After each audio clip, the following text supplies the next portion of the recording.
of creepy, emotional, and confusing episodes. Basically, it's the trademark of Season 3B. I am your co-host, Dawn. And I'm Lilith, and I concur about all those statements you just made because, once again, I was confused. If I'm reading my tweet deck right, I think we're not the only ones. We want to jump into the ratings news really quick. I think it's pretty good, if I'm not mistaken. It is. We have 0.9 in demo, which is the same as last week, and I believe the week before that. So we're right on par with where we are. We had 1.935 million viewers, which is slightly down from last week, which was 2.122.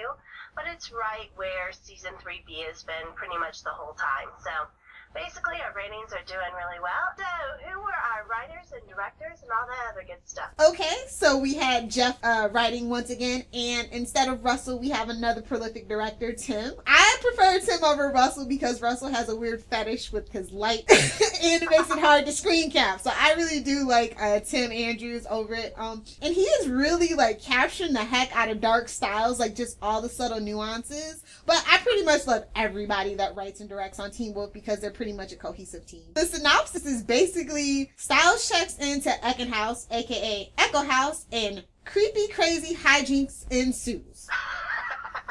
There were many awesome things about this episode.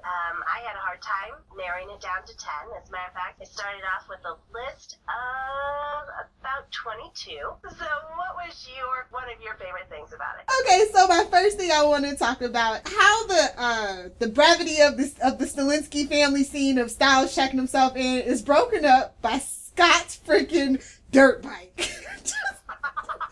Really, Scott? I will say that I did like Scott in this scene.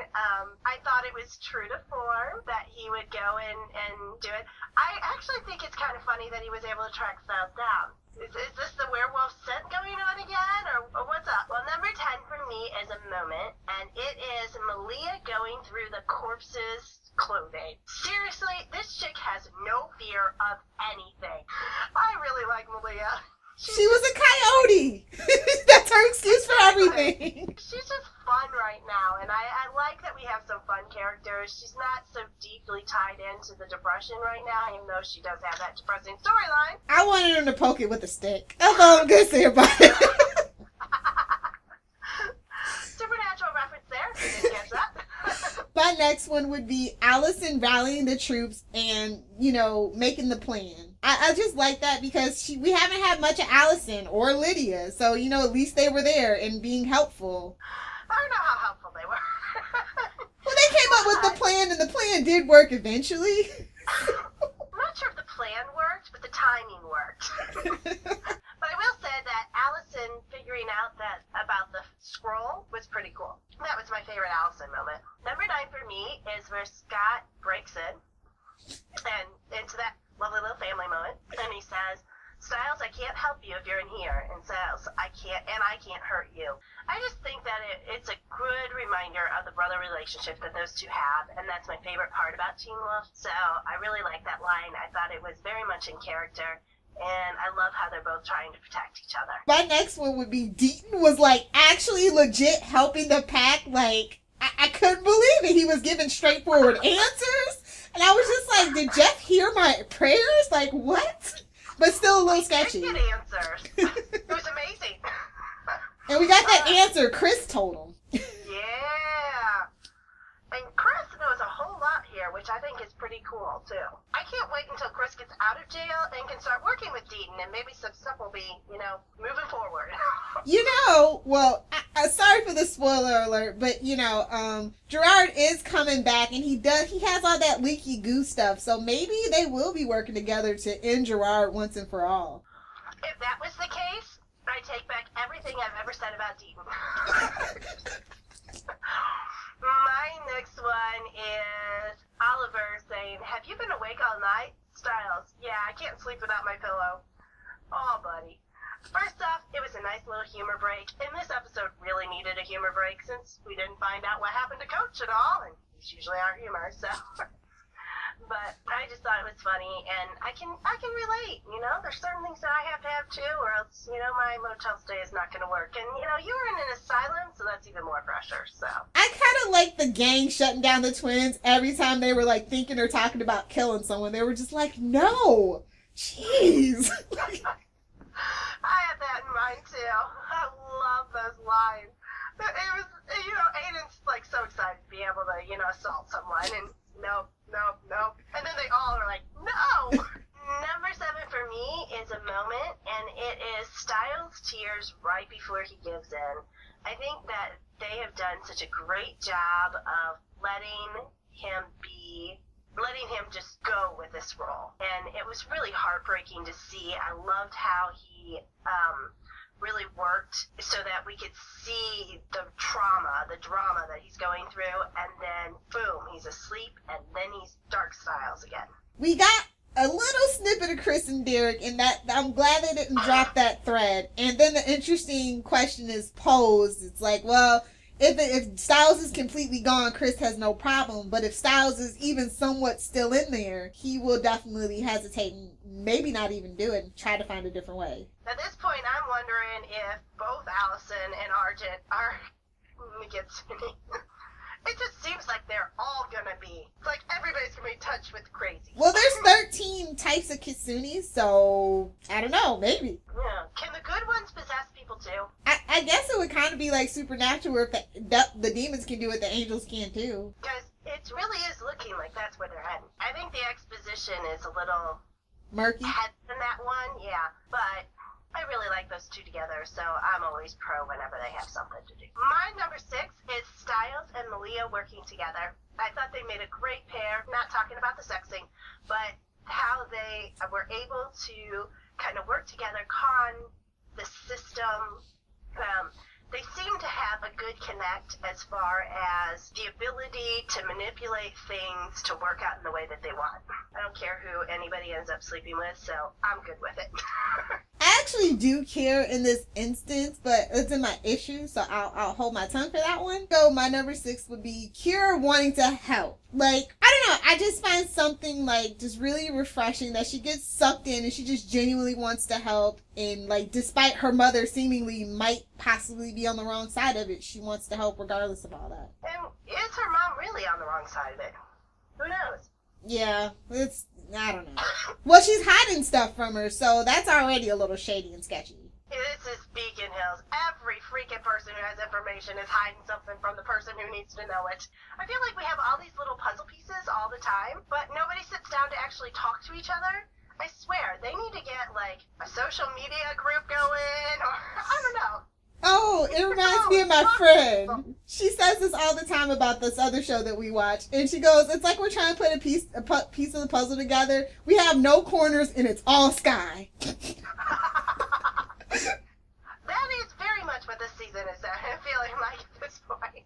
My number 5 is a scene. It is the very first scene where both Styles and Sheriff look like they want to talk in the car, but they don't have the words. And you'll see Styles look over at Sheriff, and he goes to say something, and he just doesn't know what to say.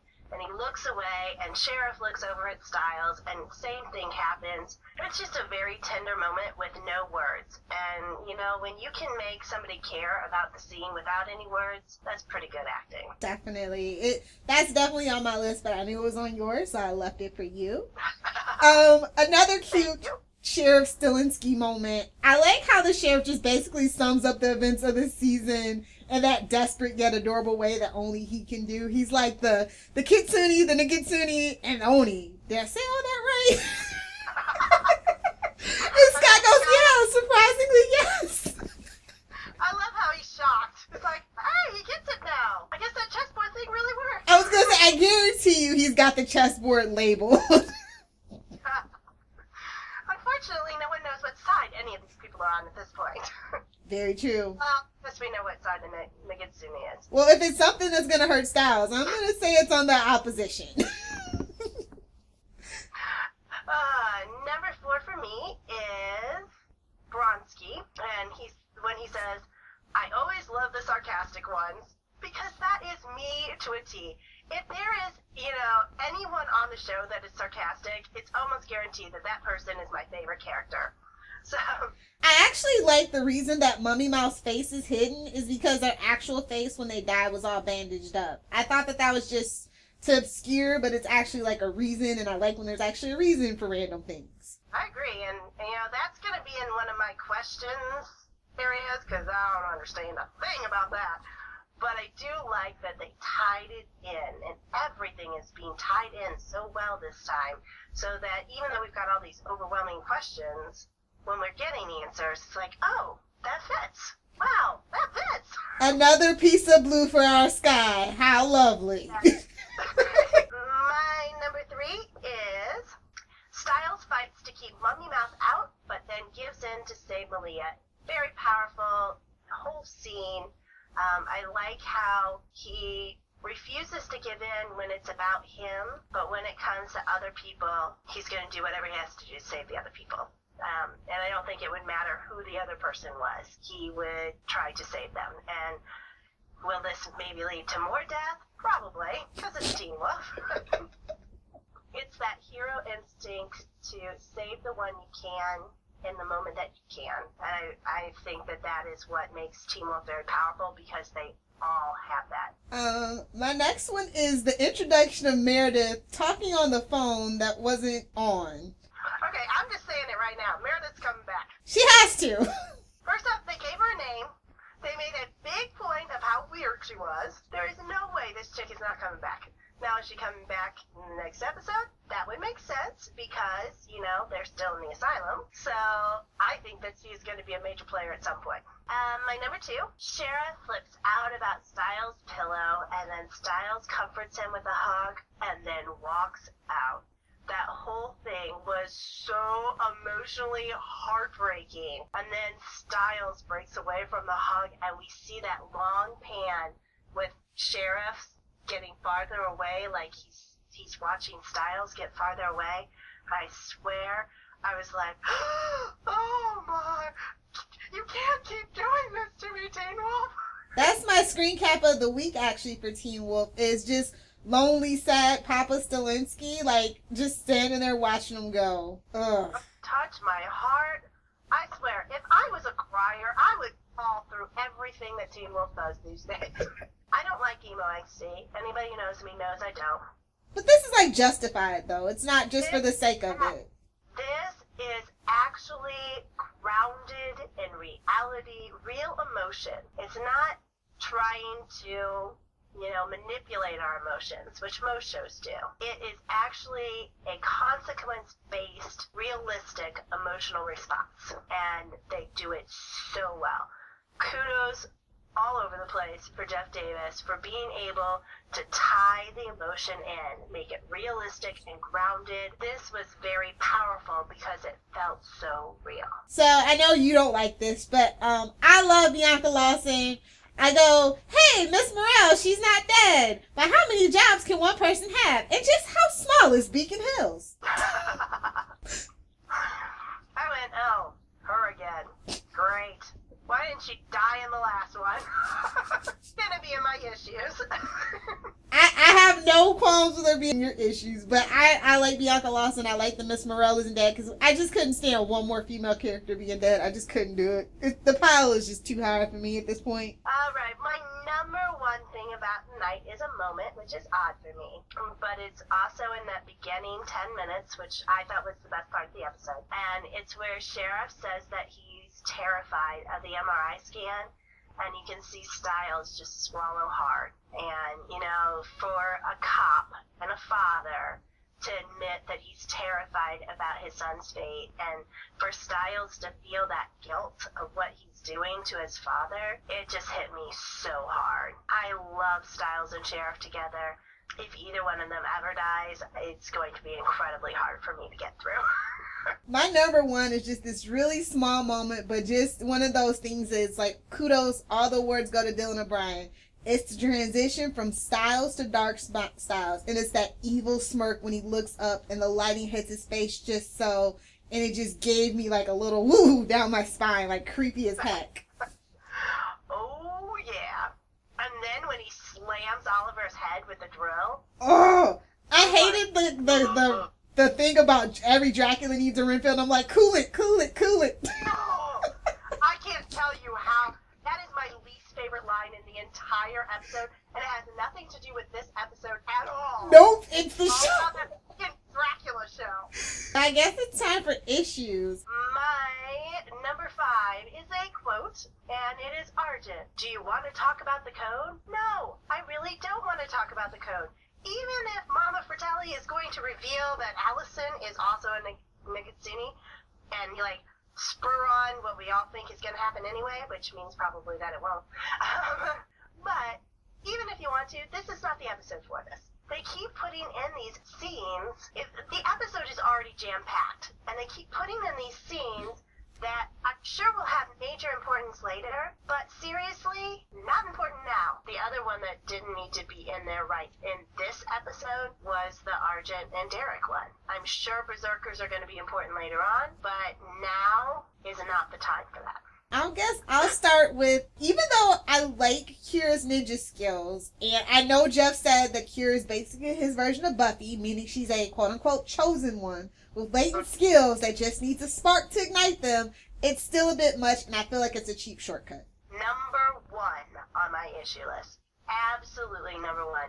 What the heck is up with the Kira, the suddenly overnight ninja warrior?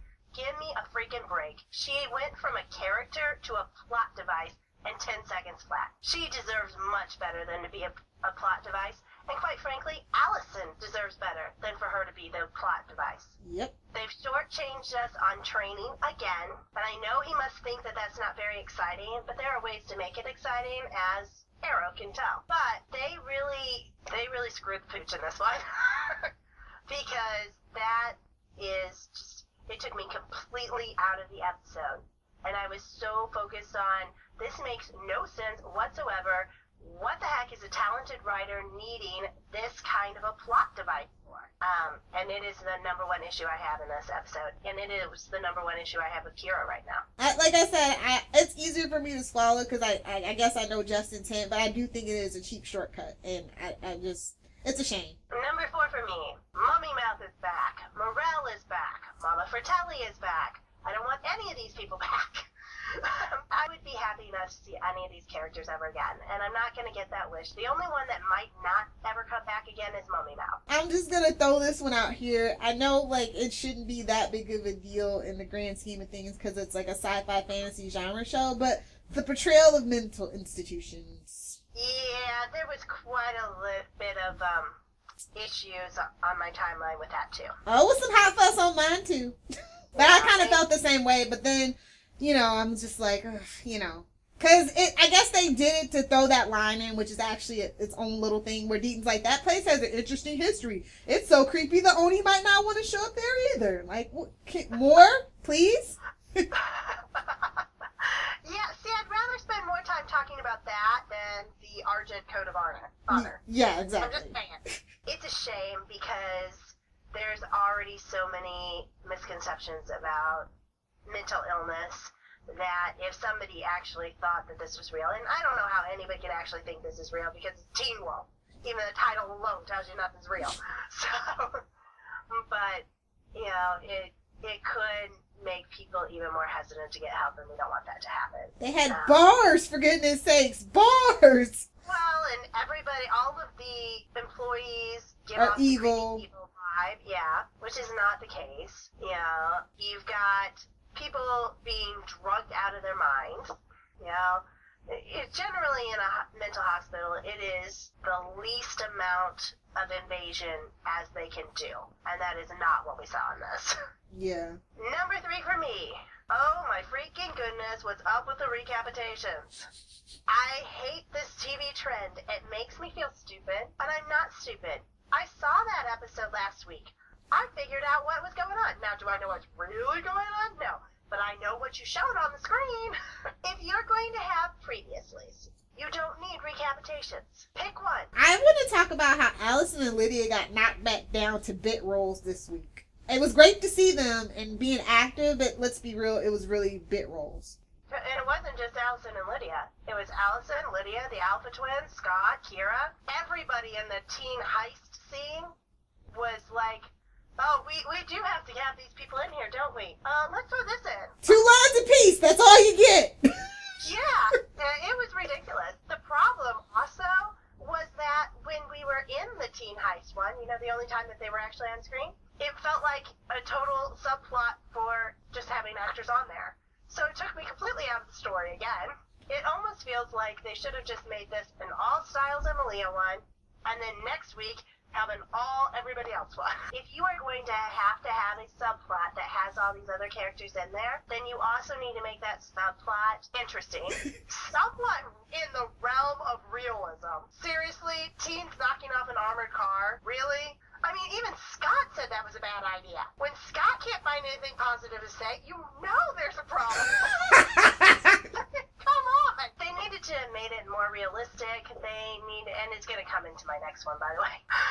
And the whole thing just felt completely flat. Even the characters aren't buying into this. Exactly. And if the characters don't buy into it, how the heck am I supposed to buy into it? But alright, number 2 for me goes right in there. Really, the police did not find the scroll in Katashi's finger. This is their number 1 piece of evidence, and they didn't look in it? That is like complete incompetence on a following level. I mean, the following level. Oh, I cannot believe that anybody who was trained by Sheriff would be that incompetent. It's another one of those plot devices because we are in a writing corner and we don't know how to get out.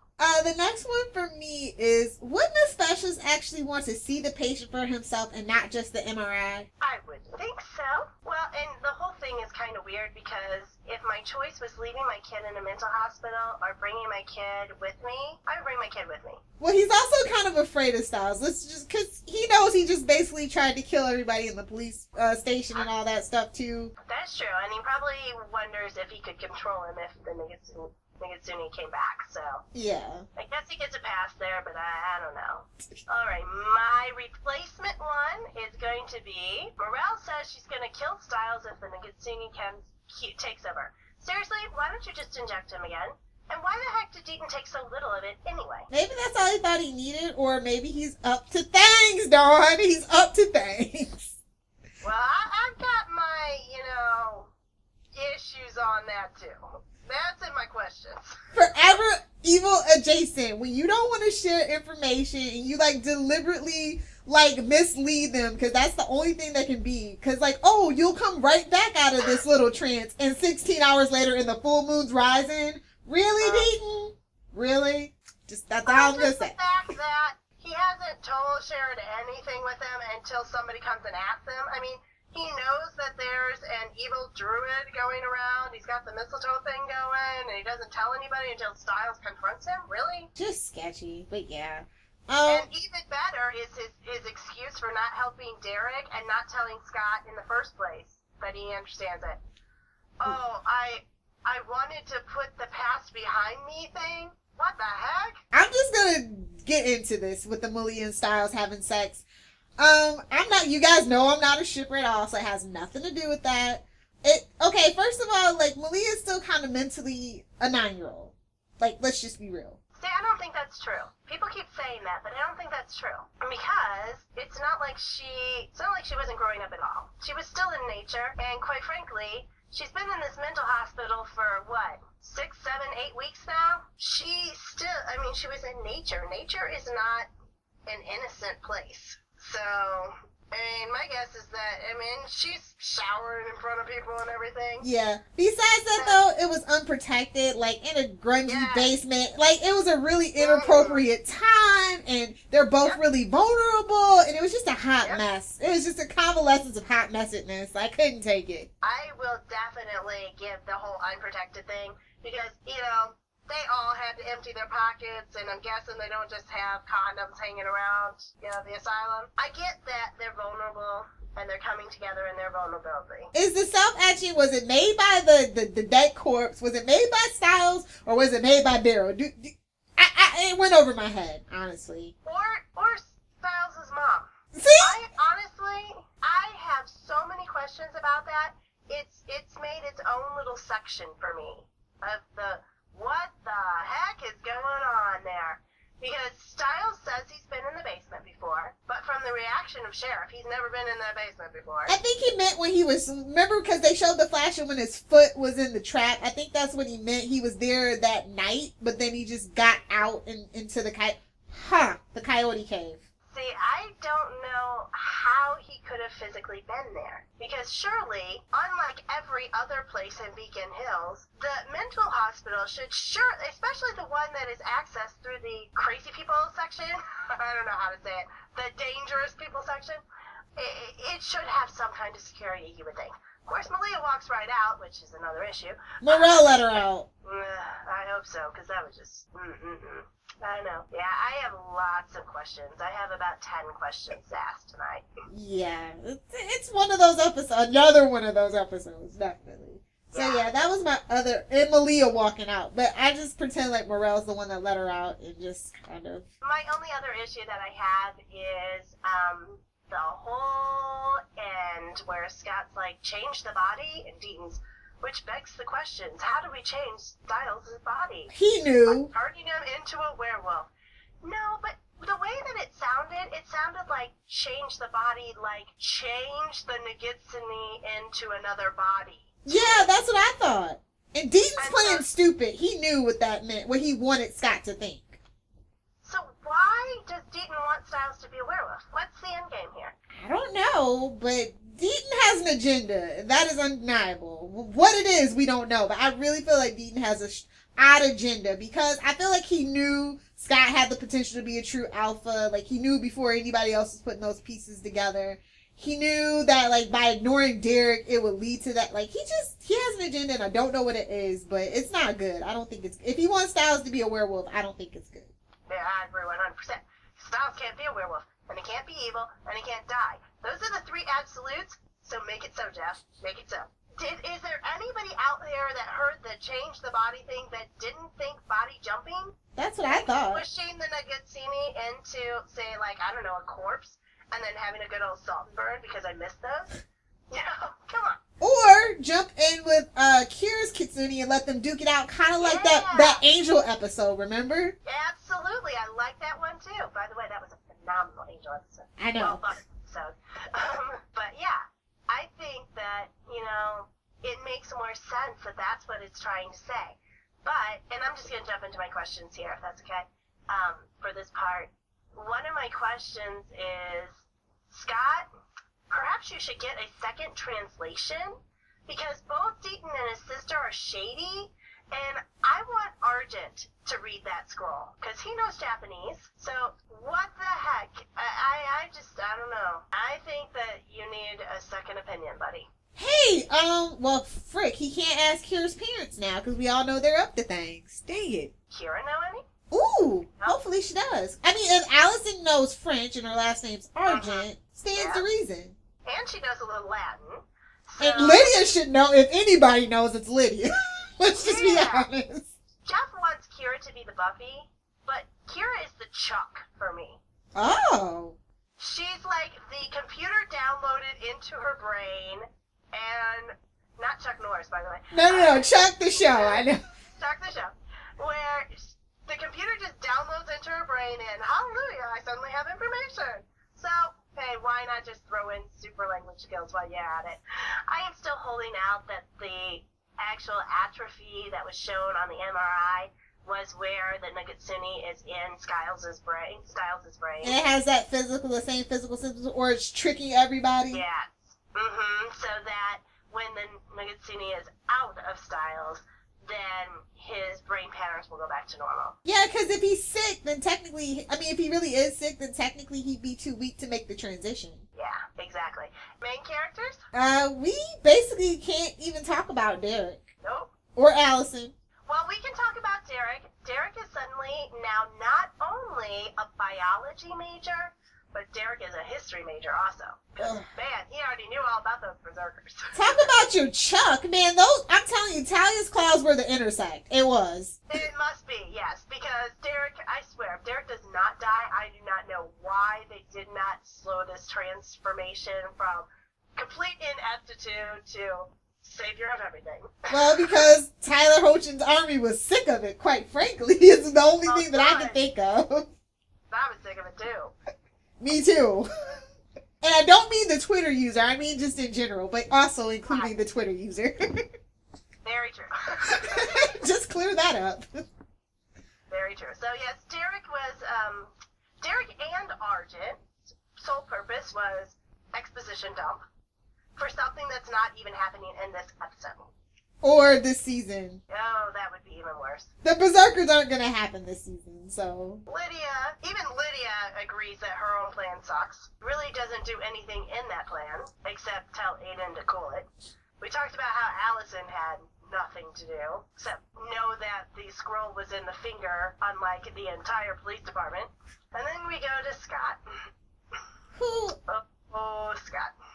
The alpha who gets taken down by everyone. He's the new Derek. He really is. It's almost like the Boy King has become the inept Boy King. Which is good, though. He does need a learning curve. I agree.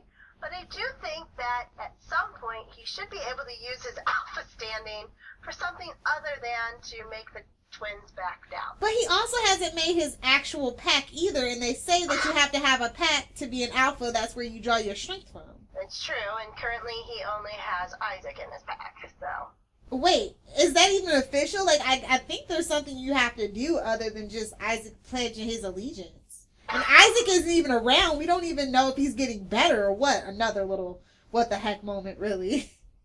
I was fine with that, but most of the fandom was not. Well, that, and we don't know if Coach is alive. I mean, it's a lot of questions in the air. Little questions, but still. Yeah. I also was fine with not knowing about Coach, even though I missed his humor. So Scott he just needs to make his pack. But I think, like, the thing that's going to be, like, make Scott unique, he's going to be like Deucalion, but a good Deucalion, where he has the most unique pack. Like, Lydia might be in his pack, and he'll have Derek, and he'll have Isaac, and have the twins. He might teach the twins how to be a monster little thingy again or something if they stick around, which I don't think they are because they have a show, but whatever. yeah, true. I had real problems with Scott this time, not because of Scott in himself. I thought Scott in himself was great. The opening scene with Styles was spot on. The whole I don't think you should come with us because people end up getting seriously hurt kind of protecting Kira thing was spot on. Loved how he changed his mind when she downloaded the ninja program. Maybe we should call it Trinity. Ooh, okay. I like that. Download the ninjutsu whatever program thing into her brain, and now she can do whatever she wants. If she flies a helicopter next, it wouldn't surprise me. So anyway, they do need to allow Scott to be tougher than he is. Yes. And I think you can still do it without making him a jerk or douche, because we don't want that either. But they do need to allow him to be the alpha if they're going to make him the alpha. Wait, if he kills somebody, is he going to lose his true alpha status? Oh, who cares? I mean, I actually do care. I think that they're like I said, I think that if anybody can pull off the Boy King story without it blowing up in anybody's face, it would be Jeff. I don't have that kind of faith. I have a lot of faith in the man, I do, but I have no faith in any showrunner being able to make that work for multiple seasons. So that's my point. Will he lose it if he kills someone, and then we don't have to deal with it? That would be fine by me. If Scott never kills someone, it's going to be hard to believe. It's the reverse Arrow situation, is what I was having a conversation about earlier. I'm like, he's going to have to eventually, because one of these days it's going to bite him in the butt, and he's going to go off in a rage, and that'll be that. Well, and he deals with way too much evil to not. Yes. I mean, it's just that simple. There's too much evil in Beacon Hills for Scott to never kill. Maybe Gerard's his first kill, and then he loses his true alpha status, and then that'll fix everything. Styles, yep. Ugh, Dark Styles, regular Styles, Dylan O'Brien kills it, and I just love how he just instantly has, like, just this great, like, on-screen chemistry with every single actor. It just, like, Oliver's annoying and he plays him as so, you know what I mean? He plays off of that as so, and it just, I like it. I don't think well, besides Cora, who was annoying. That's, like, the only person I've ever seen that I haven't really enjoyed an interaction with Styles. Very true.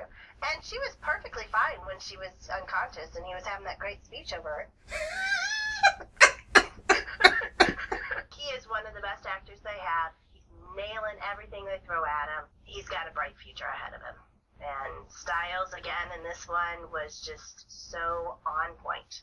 It was a Styles episode. How could we not really I mean, let's just be honest. It was a Styles episode with a little bit of everybody else on the side. Like, little tiny 3 green beans on the side. Everybody else. Mm-hmm. Well, the fact that they put everybody else in the same scene, pretty much, you know, it was Styles' show tonight. And Malia's awesome. Yeah. And they nailed it. They did a great job. I'm gonna be very interested to see where they take the Malia and Styles situation after this, though. I'm fine with her deciding she wants to be a coyote again, roaming free. But she's Peter's daughter, so that's not gonna happen. Yeah, I know. I'm trying to forget that. I'm glad we didn't have time for the Maury Povich show in this episode, though. Oh, no, wait. Secondary character. Yeah, we don't really... I mean, besides Dean, everybody else was pretty much meh. Yeah. I mean, we didn't have Isaac, Danny, Peter, Mystery Motorcycle Chick, or Coach in at all. We had... parents. We had Papa Styles. Yeah, we don't have Melissa. Yeah, so we already kind of talked about Pop. I mean, Lyndon Ashby killed it in that scene. I totally felt his pain. I really like him a lot. Me too. I cannot rave more about the parents. But we only have Sheriff in that one scene. We only have Argent in the Derek scene and Mama Fratelli. So, you know, he really didn't have any... Well, I guess he called Deaton. But he really didn't have much to do except exposition. That was his whole point. Yeah. Deaton comes through with a win, but then comes through with a manipulation, possibly also. No? And the Alpha Twins beat everyone up. There it is. Secondary characters in a nutshell. The villain. We're still stuck with Dark Styles / Nagatsune. And I'm going to add in 2 more. Okay. Oliver and Jeff Davis. Villain of the week. I'm telling you, none of those other 3 are as much of a villain of the week as Jeff Davis. He is a psychological terrorist at this point. Our season progression is up in the air, depending on what they're doing with everyone. We've got Dark Styles back. We know that the Nagatsune was a real person. Maybe, maybe not. Who knows? And we've got Malia back. So that's my season progression thus far. The scroll, I guess. Yes, hopefully we get a second look at the scroll. Because Deaton himself said he didn't speak it that well. So maybe Scott will use his brain that he sometimes has. You know, Scott, I think, has his brain more often than we think. He just leads with his heart, and his heart and his brain sometimes don't say the same thing. Major disconnect. And you know, how could it not be? Because, yeah, Styles might potentially be evil, but it's still Styles on the outside and a little bit of Styles on the inside. So, you know. But Scott cannot kill his best friend, period. Because if that is what happened, which it won't, by the way, but if it happened that way, this show would go into such a dark spiral of despair, it would be rivaling season 4 and 5 of Supernatural. But it could also be, like I said, Jeff does pull a lot of his ideas from Buffy. Buffy did kill Angel, but he wasn't, you know. So there'd be a workaround around it if it did happen. Yeah, that's not gonna happen. The first kill that Scott has is not going to be his best friend. I like a dark show sometimes. I'm sorry. This is a teen show. That's way too dark. It can't go there. If it actually goes there, it will be the most shocking thing that has happened in the entire 2013-2014 TV season. Theories. I'm sticking with my Allison theory. I'm sticking with my Derek theory. But mostly my theories are questions that I need other people to answer. Alrighty. How does the Nagatsune move from one person to another? Apparently he messed with Oliver's mind. And the suicide victim, too. I would think so, but they didn't confirm that, because apparently suicide is no big deal at this mental hospital. No, he was talking in riddles, too, though. Very true. Is it like a supernatural devil's trap thing, where they just touch somebody and they can go from one place to another? Is it like demon possession? You know, is it like on Sleepy Hollow, where they can jump without touching? What the heck is up with this Nagatsune? And is there more than one of them? There almost has to be. I can't believe that there aren't another one. So was another Nagatsune actually in Oliver, or was he just tainted by the presence of the Nagatsune? My second question, what is so important about the Echo? They made a huge point about the place being echoing, and it almost felt to me like the first time they started talking about currents in 3A, and that ended up being a huge part of the mythology and everything else. Or was it just a way to make it seem more spooky in the asylum? I'll say both. And I'm not sure how that works with the whole internment camp and, you know, Nogutsuni is revenge and all that other stuff, but it almost feels like it has to be tied in together. Which leads me to my next one. Is Meredith actually important? And I'm thinking yes. Because, again, they made such a huge deal out of this character that just appeared out of nowhere. They gave her a great introductory scene so that people would remember her. They said her name. She has to come back. So, then we got that whole basement thing. If they don't explain the basement thing, and Lydia's connection to the basement thing also, I'm going to be like up in arms writing a letter. The next one, I probably already know the answer to. Why does Eichen House have lethal drugs on site? Seriously? Lethal injection stuff? She's taking it out of the cabinet? Now, my guess is that the answer is Morel is evil and has access to that kind of stuff. But she takes it out of the cabinet. What the heck? Next question. Is Bronski part of this whole Nogutsuni mess? Or is he just a douche? I say just a douche. Alright, here's where it all goes bizarre in my head and my logic can't follow it anywhere. If Oliver is coughing up Firefly, doesn't that mean that he's actually part of the Oni? And if he's part of the Oni, then how is he controlled by the Nogutsuni? Plus, is this where the lightning bug swarm went that Kira's mom released? Did they go into these random people and start taking them over? And in that case, is the entire freaking town going to be infected by the army of the Oni? And that's why they all seem crazy in the promo? Because right now, it really is feeling like there's this two Firefly groups in an epic battle that humans are just pawns in. I have no idea. I thought it was a fly, but... Because was it actually lightning bug, like fireflies in Barrow's stomach, or were they just regular flies? I feel like flies might be the Nogutsuni, and then the fireflies might be the Oni. Ah, that makes a whole lot more sense. I like that plan, because I had no idea what the Oni and the Nogutsuni had to do with controlling him at the same time. Probably the big question in everybody's mind as far as myth art goes, who the heck was in the picture in the Nogutsuni's pocket? There's nobody literally on the show that is that old. So, if they are in the picture, does that mean that they stayed supernaturally young? Because Kira's mom's, is that what the tails are for? That she's breaking off the last pieces of her life? And that's why Kira's dad looks so upset the whole time? If she really is the one who's pictured, first off, I don't know how Styles knows what Kira's mom looks like. But, obviously that whole thing is going to come in later on, so it makes sense that it was her. Gerard's going to come back, so it makes sense that it was him, but only if he, found the fountain of youth. Well, he was, he's always up to things. Like, he set that whole thing up so that he could get rid of his cancer, so I wouldn't put anything past Gerard at this point. Well, for me, it's actually the other thing. He set the whole thing up so that his son was with the Yakuza when the whole battle went down. Is the Nogutsuni is ticked off at someone. And let's face it, everybody who's ever met Gerard's ticked off at him. Yeah, basically. So, could it be that it was that incident that got the Nogutsuni so upset? Or is it the internment thing that got the Nogutsuni so upset? I would have to almost say that it would be the internment camp, because that's the only way that really all ties back in. And he's the person that, and that would be the other Nogutsuni that called Allison. And maybe that call actually wired her brain, scrambled her brain a little bit, and she's actually a Nogutsuni too and doesn't know it just yet. They haven't had a time for her to pop out as a Nogutsuni maybe. Okay. I can buy either way, but I think the key is whoever is in that picture. Yeah. I'm hoping that Malia actually makes it to Scott next week, and that she's able to... Does she have the picture? I hope she has the picture. Yeah, she took the picture. She took it, not Styles. Good. Because, I think that is a pivotal piece of the whole myth arc. I don't know. And those are my questions about this episode. Oh, I had so many more, but I'm glad you had most of the same ones I did. That way I don't feel crazy.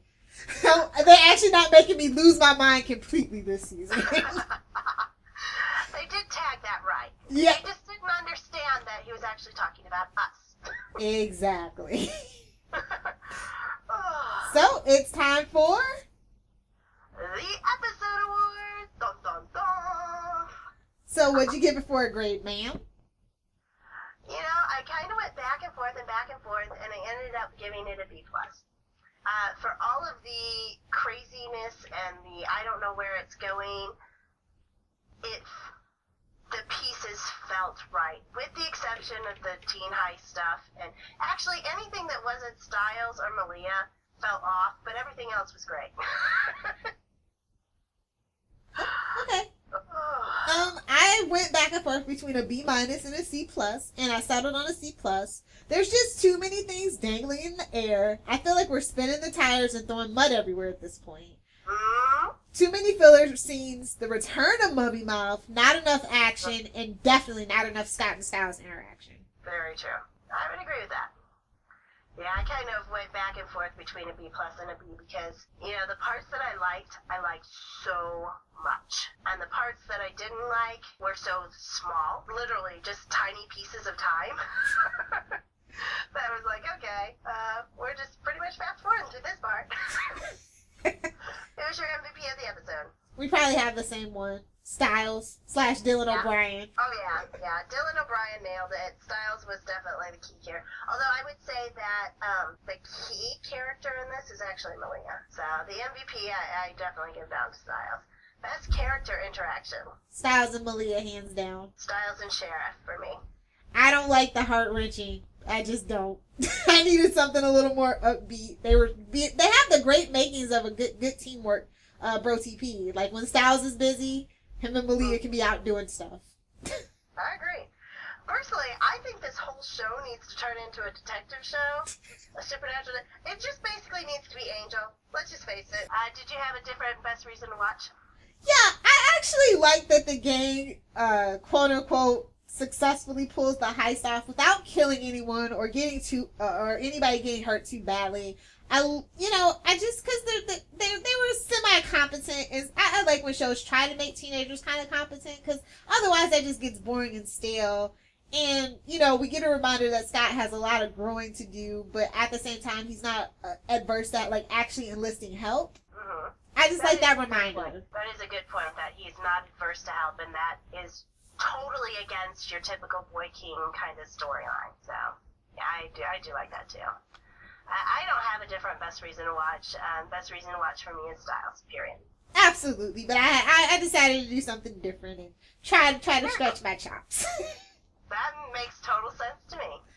Do you have any miscellaneous? I do. My most realistic scene is Malia telling Styles that they ruined her life. Because, seriously, they did.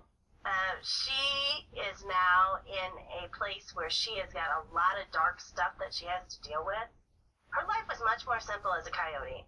And for somebody who's spent their whole life running away from their problems by being the coyote, this is a huge dump on her.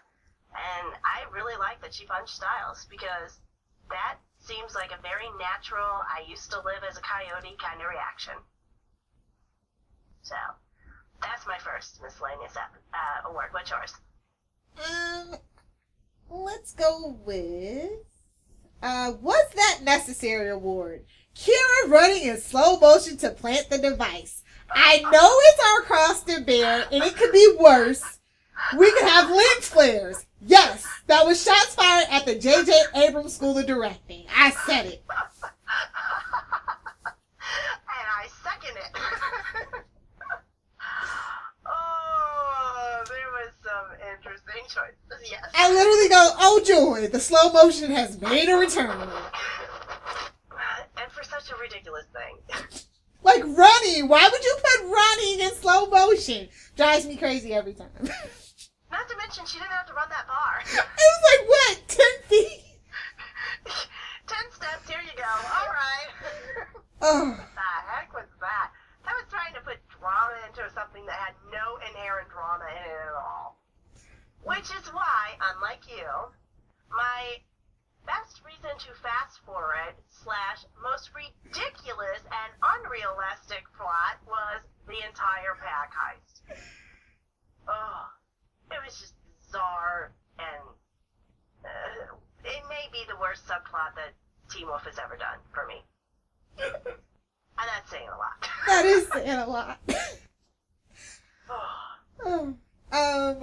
I have a way to hold on to a recurring element award. We got another riddle this episode. Knock it off. I love Styles' reaction, though. He's like, screw this. Honey, that's how I felt about my mouth about 3 riddles in.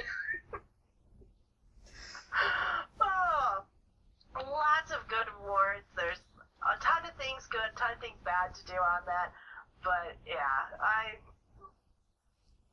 Teen Wolf is award-worthy on all levels.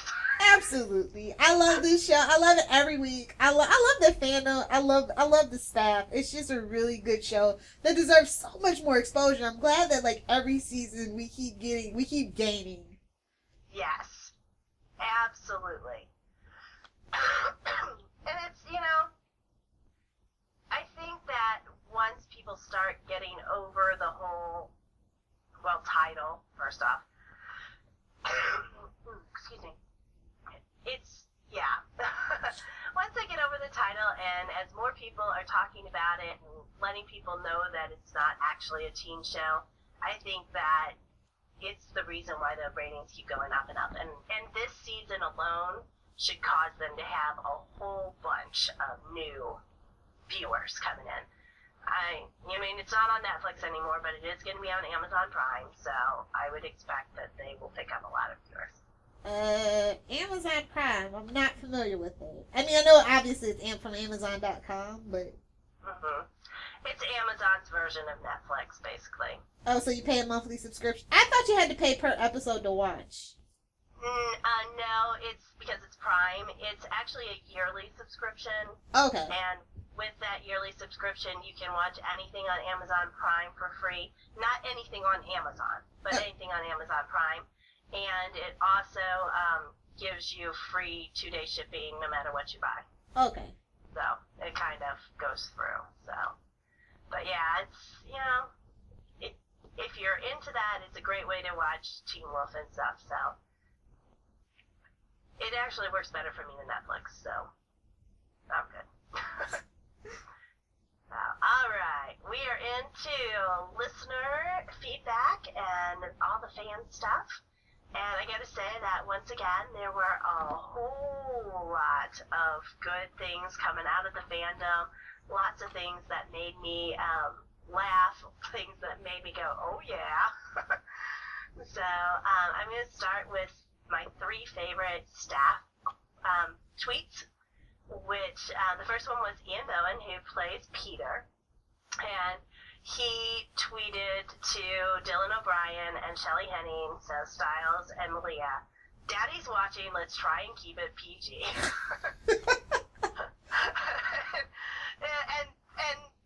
and Dylan O'Brien tweets back, after they get done with the scene, he put, "I'm gonna kill Styles," except he spelled Styles' name wrong.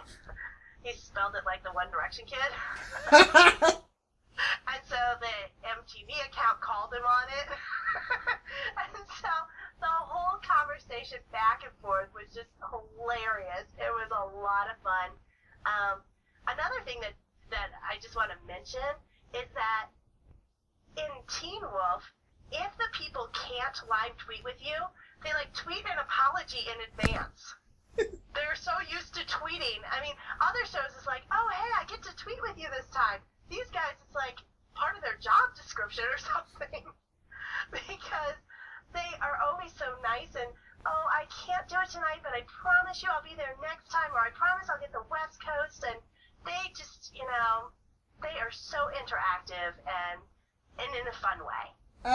Bianca Lawson live tweeted for the first time this week. Exactly. And she live tweeted during Wolf Watch also.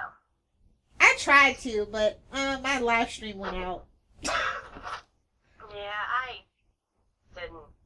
Well, they had the preview for the first 4 episodes, so I was totally down, and I was like, no! That would have been a problem. I didn't necessarily watch Wolf Watch, but on in the same room with me. Oh. So that when when that was coming up, I was like, oh yeah, I got to turn this on again. Turn off the mute. Here we go. So, Melissa Ponzio, who I just adore, and at some point I really hope we get to have her on this podcast. But she tweeted, "Stay awake, Styles. I don't think anyone is sleeping after tonight's Teen Wolf. For the love of all things made of sugar." I love that part. Because I say for the love of all things blah blah blah myself. But she's just adorable. And Twitter, on screen, everywhere. And then my last one from the actual cast was Max Carver.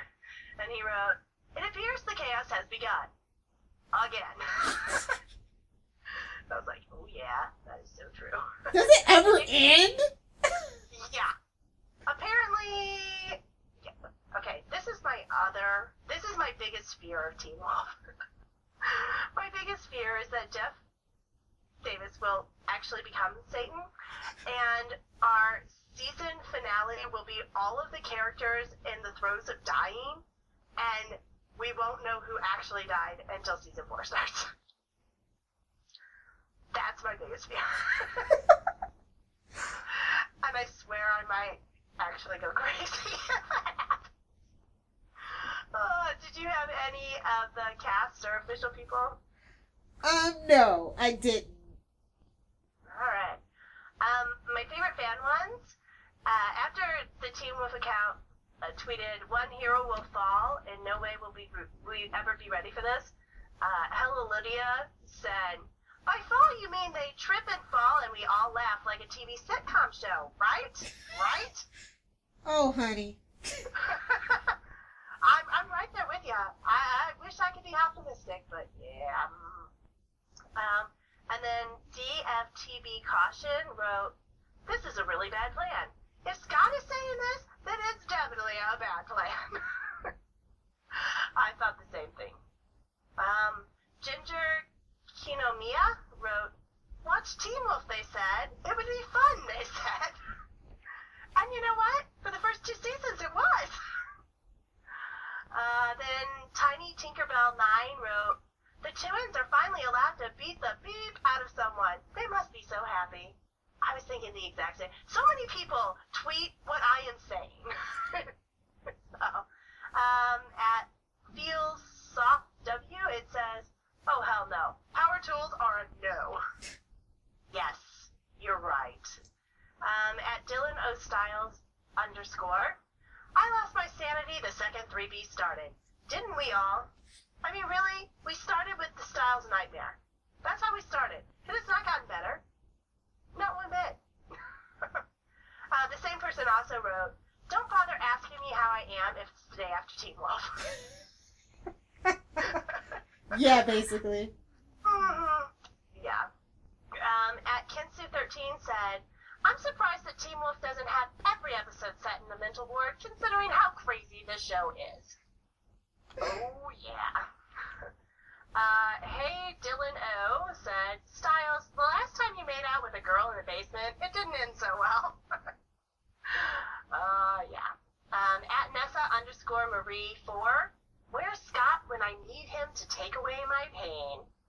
Seriously, he needs to start making the rounds. Because this stuff is just getting crazy. David Watches TV is the snarky person who said what I say about all supernatural shows. Casually talking about the supernatural in a prison cell. No big deal. Granted, they were alone actually this time, though. Yeah, well, all the walls were blown out. I'm not thinking that's much saying much there. At Snarky Mon said, "If she's willing to go through the pockets of a corpse, she's a keeper." Yeah, I agree. Lots and lots of people who were talking about how Styles should not be a werewolf. And then at Mustachey Freak says, "Time for my weekly 2 hours and 30 minutes dose of emotional stress." Yeah. At PJ Evans said, "Introduce Styles to Netflix and he'll never sleep again." That was my favorite one of about that thing. And then the guy who also totally was where I was at Emerald Red 13. What is that? He's an actual thing? Talking about the Nagatsuni. Now, really, who thought that that was going to be a real person? I know, right? Supernatural. How can it be a real person? I just don't get this. And then the last one that doesn't come up with a picture, because I had lots of pictures this time, is at @moncherie_B. Wow, an Argent, an Alpha, 2 Betas, and a Banshee, rob an armored truck. Really? Teen Wolf? Good luck with that plan. Those are my favorite tweets of the night. I have 2 from one of my favorite people who follows me on like almost all the accounts. At Marino Media, aka Mary Marino, the knitting queen. The first one was, sorry dude, but Scott is really bad at the whole alpha thing. It's a sore spot. We try not to talk about it. I had that one too, that favorite. And then also, Stay Awake style sounds an awful lot like Don't Blink, Pound Doctor Who. Cause, you know, I'm a super Who-like person, so I thought that was adorable. I love when fans cross like that. Me too. Fun. As you can tell, because we always seem to pull Supernatural. It's like Supernatural, Harry Potter. We've got The Matrix tonight. Yeah, very true. And We've got Chuck. So I have a Buffy Angel almost always comes up because how can it not? So yeah. Mm-hmm. I'm hoping to work a little X-Files in maybe next week. Oh yeah, I'm down with that plan. The Tumblr side of things, I have to say, just to sum it up, of what I saw the most this week was, we wanted Dark Styles. We take it back. This is just too intense. The next thing I saw was Dylan O'Brien deserves all the awards. That kid's going places. And finally, can we get some damn info on the Foxtails? Like, literally, those are the top 3 things for Teen Wolf this week on Tumblr. All very valid points. Oh my goodness. There's just all kinds of good stuff. You cannot go wrong in the Teen Wolf. Well, as long as you are cautious. Yes. You cannot go wrong in the Teen Wolf fandom. Definitely want to click the Safe for Work section at Tumblr, and then you won't be scarred. For life. And in need of a lifetime supply of brain bleach. Oh, the critic reaction. I actually had time this week. I'm so pumped. Of course, Hypable comes in as number 1. It will almost always come in at number 1 every week. I just love their interpretation of it. It's so sassy, and it comes with GIFs. So, you know. We've got Den of Geek as the second one. I didn't even know that they reviewed Teen Wolf, but they do. So, yay for them. And then Backlack came in 3rd, and then the honorable mention is TV Fanatic. Oh, I haven't seen TV Fanatics. It's like just like basically they're always very short, but very to the point. So I really like that sometimes when I'm in a hurry. Very cool, yeah. I agree with that. Other fan stuff around. There was a phenomenal picture of Dylan O'Brien that was at Danica Kernick's one. It's at DANAGAKURNIK. Just one of the better drawings I've ever seen in a fandom. It was very impressive. Plus, if you watch Wolf Watch, whoever did that Scott and Styles one, oh, you know, send me the link because I'm buying that. That was amazing in there. And then there were 2 really good fan bits this time. One of them was Sing Me to Sleep by Sari with a dot and then space DOT. That one was with Styles, but by far one of the most brilliant fan bits I've ever seen. Actually, it's not a music one, and I'm usually more into the music one, but it's called Having the Compass. So HALVING by 0925I. And it is 7 minutes of the best Scott and Styles time in the entire show. It's amazingly well edited. If you are into Slash, you could see that in there, but all I saw in it was their brotherhood and how important they are to each other. And I just thought that it was phenomenal. I actually am probably going to tweet it out again tonight. Cool. else that we have as far as critic reaction, listener feedback, anything like that? Actually, the listener feedback, I just checked the emails. You were talking about that. And it's empty. Shame on you guys. So, time to drop the email address so you guys get the hint. We love, love, love listener feedback from you guys. I would love nothing more than to do a whole episode dedicated to listener feedback. So, absolutely. And we only have 4 more shows left. Only 4 more episodes, so we need a listener feedback episode. Please. So it is teenwolf.smgpod@gmail.com. You can find us on Twitter at Beacon Hills Pod or Dawn at DAHNE1. What else? We're on Tumblr at what's our URL? Jeez, I'm terrible. It is welcome to beaconhills.tumblr.com. So yeah, tons of ways to get in touch with us. We love to hear from you guys. If you see cool stuff like videos or pictures, and keep it PG for Dawn. Just send it in, tweet us the link or anything, and we'd love to showcase it on the show. Absolutely, and we are really all about shouting out the fans, so give us something to shout out. All right, shameless plugs. What you got? Well, if you are into Beauty and the Beast, Arrow, pretty much anything on the CW that isn't Starcrossed or The 100, I totally cover at my blog, lilithlovestv.blogspot.com. Loves is spelled L-U-V-S, because I like to be different. You can follow me on Twitter at Lilith Hellfire. I live tweet, basically I'm down to Grimm, and that's about it on that account. And Bitten. I'm going to start doing Bitten over on sci-fi/space for you Canadian folks. So, yeah, that's a really awesome show that you should totally check out. I've got a DC, DC Watchtower, which is just a podcast on the Southgate Media Group's new little thing we're working on. It's called DC Watchtower, and it's all things DC, movies, TVs, animated, comic books. We got you covered. And Lilith is the guru for DC, so if you are into DC, you definitely want to check that out.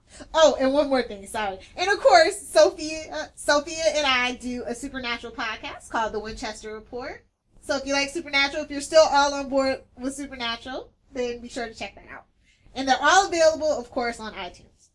Absolutely. And Stitcher, and pretty much everywhere you could possibly need for a podcast to be. RSS feed, yeah. It's everywhere. You can also go to southgatemedia.com, or southgatemediagroup.com, and check out all of the podcasts there. There are a ton of them. Go to southgatemediagroup.com, and you can see all the people who sponsor us. And I am Dawn. Best way to get me is my Twitter at DAHNE1. I am also writing a weekly column called Last Week in TV, in which I talk about all of the TV that I do, and that is found on Southgate Media's blog, also on my blog, and of course on Spoiler TV. And I still do a lot of best scene polls, including the one for Teen Wolf, so definitely check out. Usually goes up on Tuesdays or Wednesdays on Spoiler TV, so you can check that out too. And also, Zach and I, we do the Sleepy Hollow podcast, and now that it's in hiatus, we are getting ready to do the final season of Warehouse 13. Woo! So if you like that show, we're going to be back on the air in April, and we hope you check it out. There's lots of cool stuff in it. It's a fun podcast, nothing formal about it, so just come in and hang out with us, and we'll enjoy the last season together. Awesome. And that is a wrap for this episode. Until next week, stay out of the mental asylum, because all you do is get screwed there. If you would like to donate to help pay for this and other Southgate Media Group podcasts, simply go to our website, southgatemediagroup.com, and click on the donate button. It can be as little as $1 or, well, as much as you want. Help keep this fun going by supporting this and our other shows. Thanks again for listening, everyone. You're the best fans in the world.